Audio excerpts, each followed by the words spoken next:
साथ जुड़ गए हैं। सबसे पहले मैं आप ही से जानना चाहूंगी ग्रुप कैप्टन आशीष सहाय कि ये जो परिवर्तन हुआ है उत्तर कोरिया के संविधान में, इसे दुनिया किस तरीके से देखे और किस तरीके से समझे? देखिए मीनाक्षी, ये नॉर्थ कोरिया एक प्लेन एनालिसिस की जाए तो एक रोग स्टेट है। उनका दुनिया से जो लिंक है, जिन विंडोज के थ्रू वो जुड़ते हैं दुनिया से या इंटरनेशनल बॉडी से, वो ओपेक हैं, अपारदर्शी हैं। उनके यहाँ ह्यूमन राइट्स का जो रिकॉर्ड है, नॉन रिकॉर्ड, वैसे तो पता ही नहीं है कि वो अंदर किस तरह का ह्यूमन राइट्स है वहां पे।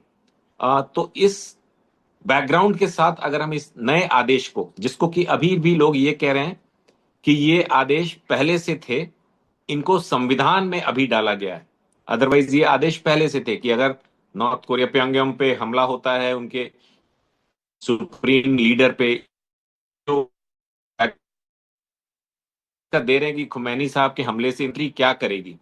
तो इन्होंने ये आदेश अपने संविधान में डाला है एज अ डेटरेंट, ताकि अगर कभी भी कोई देश ये सोचता है कि किम को एलिमिनेट कर दिया जाए या टॉप लीडरशिप को मार दिया जाए नॉर्थ कोरिया के, तो उनको ये डेटरेंस के तौर पे देखना चाहिए कि इसका मतलब होगा ऑटोमेटिक रिटेलिएटरी एटॉमिक अटैक, जो कि अपने आप में एक मेजर धमकी है दुनिया के उन सारे देशों के लिए जो कभी भी नॉर्थ कोरिया को गुड लाइट में नहीं लेते थे, और उनको ये लगता था कि अगर ईरान के ही तर्ज पे नॉर्थ कोरिया में भी ह्यूमन राइट्स के बहुत एक्सेसिव वायलेशंस हो रहे हैं पिछले 20, 30, 40 सालों से, तो उसके लिए भी इंटरनेशनल बॉडीज को कुछ करना चाहिए, क्योंकि ये बहुत ही ज्यादा डिक्टेटोरियल है, सेंटर्ड लीडरशिप है। सिर्फ किम ही है जो कुछ भी है, वही लॉ है, वही सिस्टम है नॉर्थ कोरिया में, और उन्होंने ये आदेश दिया है।